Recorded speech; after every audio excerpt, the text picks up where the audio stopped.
মহিলারা কিন্তু দিন দিন ঠিকই উন্নতি হইতেছে, তারা খুব একটা ভালো পর্যায়ে ভালো জায়গা যাইতেছে।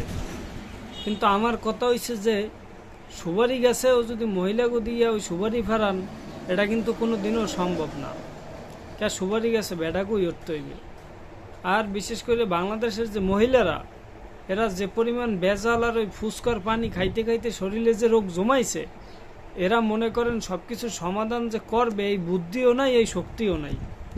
যাই হোক, ঢাকা শহর পিঙ্ক কালারের বাজতেছে, ভালো কথা। মহিলাই ড্রাইভার, আবার মহিলাই হেল্পার, আবার যাত্রীও মহিলা। মাশাল্লাহ, খুব সুন্দর বিষয়টা আর কি, খুব মধ্যে ভাল লাগছে।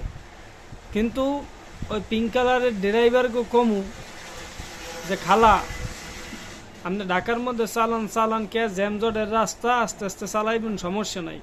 কিন্তু মনের ভুলেও বরিশাল রোডে আইয়েন না।